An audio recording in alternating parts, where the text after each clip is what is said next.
Messieurs les présidents, je vous sais gré de cette invitation. À titre personnel, vous me rajeunissez beaucoup puisqu'il m'était arrivé, c'était un magnifique cadeau, voici quelque temps, d'être pendant 1 an responsable de votre secteur et j'ai rencontré tout à l'heure tel ou tel d'entre vous avec qui nous avons évoqué, non pas sur le ton de la nostalgie, mais avec la conviction que le passé peut éclairer le présent. Je me rappelle ce propos de Françoise Sagan, on ne sait pas ce que le passé nous réserve. Donc vous permettrez que, puisque vous l'avez souhaité, je consacre un quart d'heure à parler de cette grande loi, si il est une grande loi parmi la législation que les pères fondateurs de la République nous ont proposée, nous ont laissé en héritage. En voilà une, et en voilà une essentielle, qui mérite d'être considérée à la fois du point de vue de sa genèse, du point de vue de son élaboration, et du point de vue, bien sûr, des conséquences de cette loi, puisque, comme vous l'avez dit, 140 ans plus tard, elle continue de régir l'essentiel de notre vie collective, en dépit des formidables changements sociologiques, technologiques et autres qu'a connus l'humanité depuis lors. Elle a beaucoup à nous dire, et d'autant plus que la qualité des débats est tout à fait frappante. Je ne veux pas, monsieur le député, faire des comparaisons qui seraient désobligeantes par rapport à l'éloquence parlementaire d'aujourd'hui, mais c'est vrai que quand on relit les affrontements entre tous ceux qui se sont exprimés à l'époque, la forme de la culture qui irrigue leurs débats, on reste très impressionné et assez admiratif. Ces débats ont été largement réédités depuis lors et ils nourrissent notre réflexion d'aujourd'hui, 140 ans plus tard, d'une façon que je crois très, très stimulante. Pour comprendre ce qu'a été cette loi,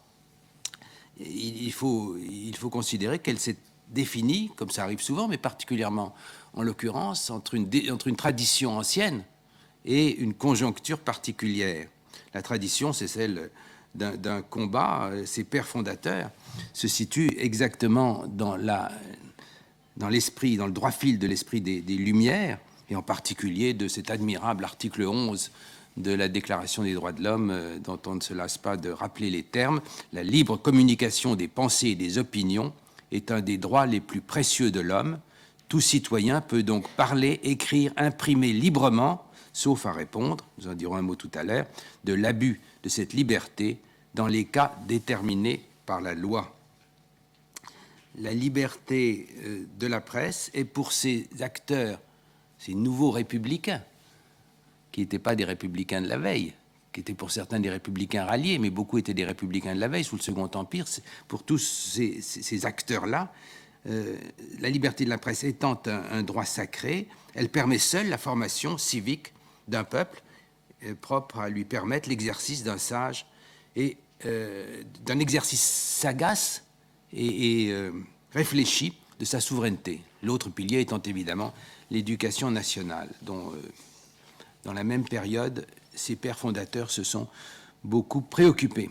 Tous se rappellent les combats du XIXe siècle avec des très grands noms, y compris d'ailleurs du côté droit de l'échiquier. Je pense à Chateaubriand, qui avait fait de la liberté de la presse un de ses chevaux de bataille.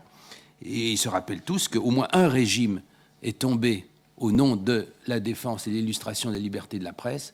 Je veux dire évidemment la Restauration, Charles X et son imprudence ayant été bousculés par la Révolution de juillet 1830. Ils se rappellent les combats sous le Second Empire, où la défense, tout ce qu'a pu gagner progressivement l'opposition républicaine, l'arracher à Napoléon III, il se le rappelle, avec un allègement progressif, mais toujours limité, de la capacité de s'exprimer librement. Et les promesses qu'eux-mêmes, ces républicains, ont faites quand ils étaient dans l'opposition, ils ne peuvent pas ne pas se le rappeler. Eugène Pelletan, grand nom républicain, il a eu un fils, ce qui est tout à fait louable. Eugène Pelletan, rapporteur au Sénat de la loi, disait ceci: la presse libre est une promesse tacite de la République au suffrage universel. Nous célébrons aujourd'hui, mesdames et messieurs, une promesse tacite de la République au suffrage universel. La presse, et surtout la presse à bon marché, cette parole, écoutez bien, présente à la fois partout, à la même heure, grâce à la vapeur et à l'électricité, peut seule tenir la France tout entière, assemblée comme sur une place publique, et la mettre homme par homme, jour par jour, dans la confidence de tous les événements et au courant de toutes les questions. C'est exactement votre tâche, mesdames et messieurs, et je sais que vous vous y employez ardemment jour après jour.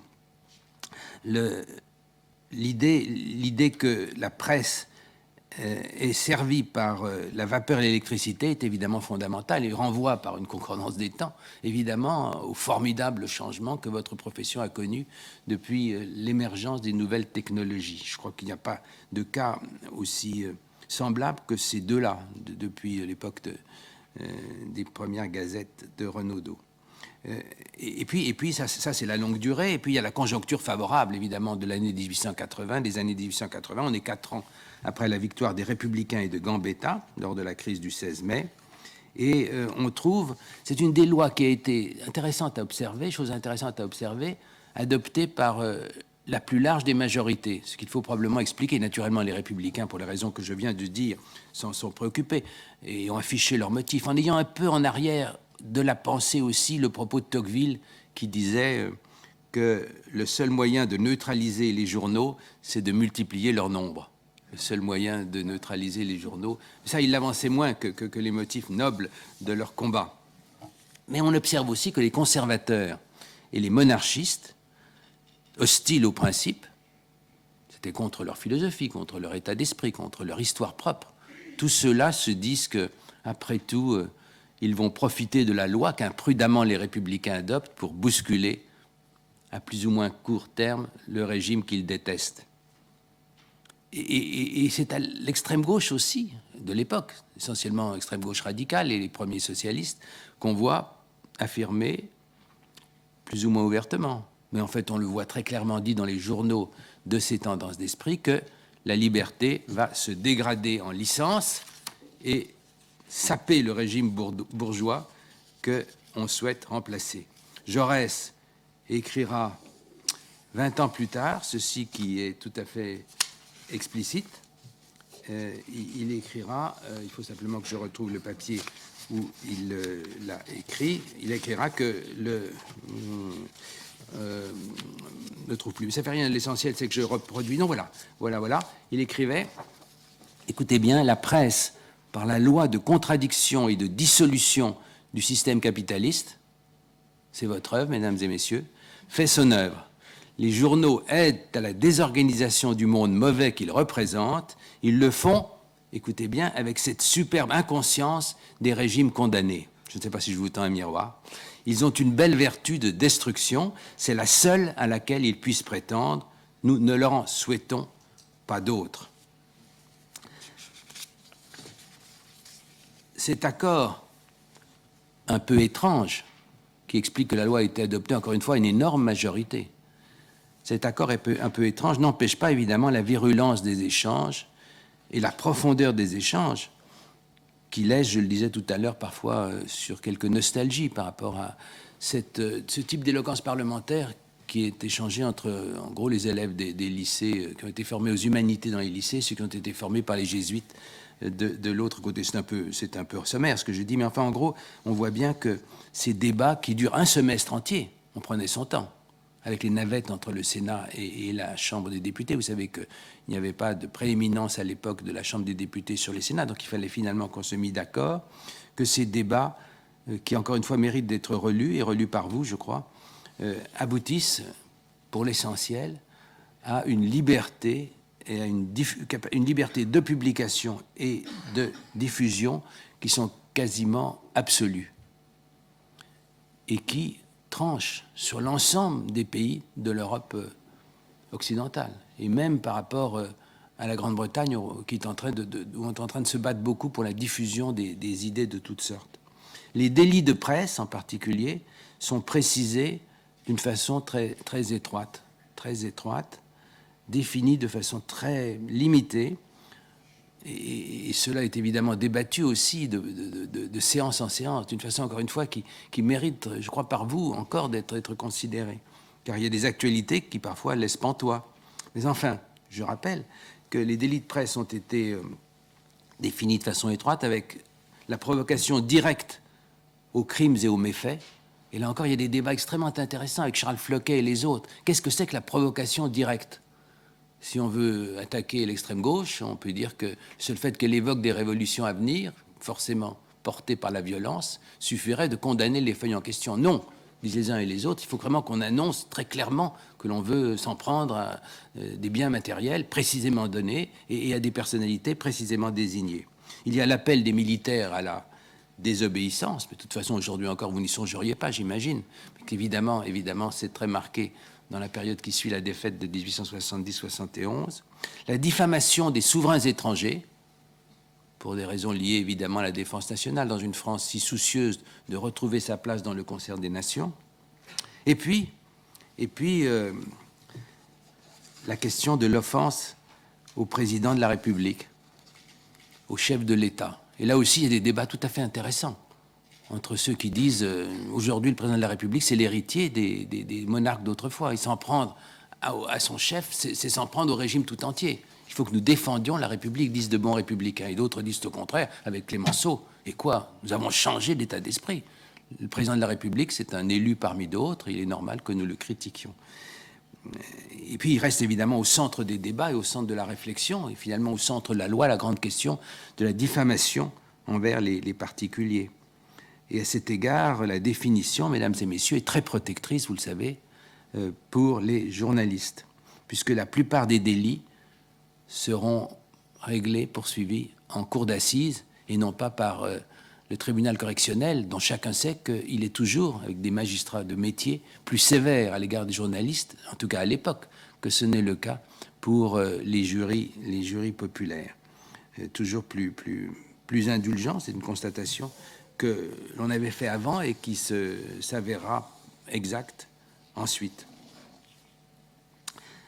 Parmi les affrontements que je ne décrirai pas en détail, puisque je suis très respectueux du temps, Monsieur le Président, que vous m'avez accordé, je voudrais néanmoins marquer l'importance qu'a eu, et des pages passionnantes, qu'a eu le débat sur le droit au blasphème. Il y a eu là, à propos de l'abolition prévue de la loi du 25 mars 1822, qui faisait délit de l'outrage aux religions reconnues par l'État. Vous voyez comme tout ça sonne actuel, comme on rejoint des discussions d'aujourd'hui qui vous concernent directement dans votre métier.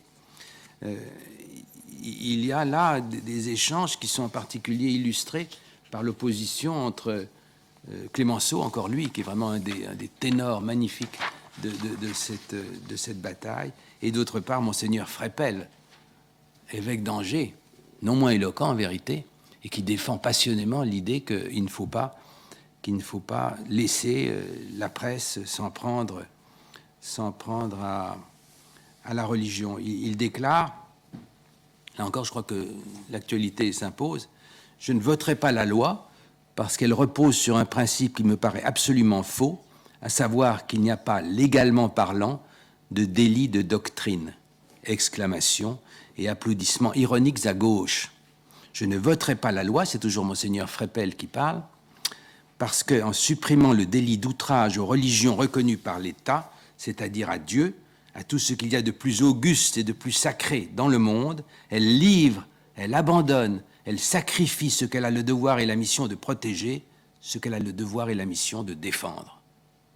Et en face, encore une fois, Clémenceau se dresse en s'écriant « Dieu se défendra bien lui-même, il n'a pas besoin pour cela de la Chambre des députés », ajoutant également « Laissez tout attaquer à condition qu'on puisse tout défendre ». Et là, on est au cœur, évidemment, de l'état d'esprit qui a nourri cette loi. Je dirais même « Laissez tout attaquer afin qu'on puisse tout défendre », car on ne peut défendre honorablement que ce qu'on peut attaquer librement.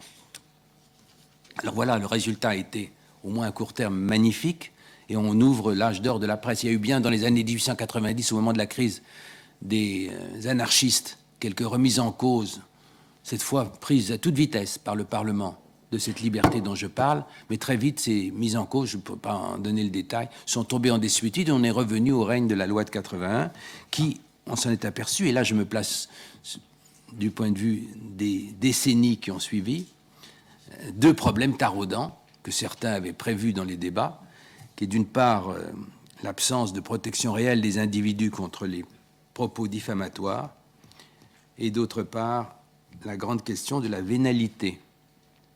puisqu'elle n'est pas poursuivie. Premier point d'inquiétude ou de préoccupation qui naît de ces séquences qui suivent la loi de 81, l'absence de protection réelle. Évidemment, on voit en particulier dans l'entre-deux-guerres, mais l'un d'entre vous me rappelait tout à l'heure la violence incroyable, y compris des hebdomadaires départementaux. Chaque homme politique avait son hebdomadaire. La violence des attaques, des diffamations, des mises en cause sur la vie privée, sur les rapports avec l'argent, etc., qui ont culminé des moments particulièrement frappants, notamment avec l'affaire Salengro dans l'entre-deux-guerres, où vous savez que le ministre de l'Intérieur a été conduit au suicide sous le Front populaire par d'infâmes calomnies. Et on renvoie à Thiers, pour une fois Thiers se situe plutôt à gauche, qui disait « J'aime mieux être gouverné par les honnêtes gens qu'on traite comme des voleurs que par des voleurs qu'on traite en honnêtes gens. » Je vous livre ce propos, à vous de le méditer et de le traduire dans vos propres écrits. Alors qu'en face, Gambetta, paradoxalement, réclame que la justice soit servie envers qui franchit le mur de la vie privée, grande affaire aussi toujours actuelle. Je termine sur l'autre grande conséquence de cette liberté absolue, qui elle aussi appelle des méditations contemporaines, c'est-à-dire qu'à côté de ces décennies, dans ces décennies où il y a eu des plumes magnifiques, pas besoin de citer des noms, vous les connaissez tous, des capacités d'entraîner le public avec une rhétorique, avec une capacité d'évocation, toutes sortes de manières, a régné très largement dans cette presse qui va de 1900 à 1940, une vélalité, une atmosphère souvent méphitique qui a largement contribué, si on en croit Léon Blum, il n'était pas le seul, au déclin de la Troisième République. On pourrait citer la fameuse formule de Rafalovitch, le représentant de l'ambassade du tsar à Paris, qui dans les années 1900 avait stipendié les plumes pour faire vendre le papier russe, pour faire vendre les actions du tsar. Et comme elles sont, comme vous savez, tombées assez bas à partir de 1918, on a beaucoup rappelé cela. Et lorsque les soviétiques se sont emparés des papiers du tsar, ils ont retrouvé dans un tiroir une dépêche de Rafalovitch qui évoquait l'abominable vénalité de la presse française. Il avait beaucoup distribué d'argent pour faire vendre les emprunts d'État. Et dernière citation qui m'a toujours frappé, je l'emprunte à Giraudoux, à la fin de notre période, c'est-à-dire pendant la guerre de 1940, il fait jouer la folle de Chaillot. Vous savez, on suppose que sous la colline de Chaillot, il y a un gisement de pétrole. C'était avant les préoccupations contemporaines. Un gisement de pétrole, et tous ceux qui représentent ce qu'il y a de néfaste dans la société, la folle de Chaillot les fait entrer pour aller vérifier qu'il y a du pétrole. Sauf un qui n'entre pas, le syndic de la presse publicitaire, qui représente la profession, et qui dit « Ah, madame, vous n'entrez pas, monsieur le syndic ?»« Non, non, ah, madame. »« Ah non, dit-il, ne m'obligez pas à rompre avec notre traditionnelle impartialité entre le réel et le faux. » Je vous laisse méditer sur cela, non sans avoir quand même, parce qu'il serait injuste de ne pas le dire, souligner qu'en 1945, pour toutes sortes de raisons, le climat a très largement changé. Et depuis lors, ce n'est pas pour flatter cet auditoire que je le dis, mais je crois vraiment qu'on puisse dire qu'il y a eu très très large moralisation de la presse. Ça tient aux lois de 1945, nées des réflexions du CNR. Ça tient aussi peut-être au fait que la presse écrite, je parle toujours de la presse écrite, a perdu quelque peu de son influence, en particulier les rubriques financières qui étaient au cœur de cette ambiance méphitique dont je parle tout à l'heure, ont cessé d'avoir l'importance qu'ils avaient avec l'arrivée des investissements institutionnels, etc. Peut-être, alors ce serait moins satisfaisant parce que la presse écrite a eu moins la possibilité de peser puisqu'elle n'avait plus de monopole sur les états d'esprit des uns et des autres. Mais je préfère terminer par un regard plus optimiste et dire qu'après tout, il arrive en histoire que la moralité progresse. Et j'imagine que vous tous, mesdames et messieurs, dans cette profession, vous vous en réjouirez avec moi. Je vous remercie de votre attention.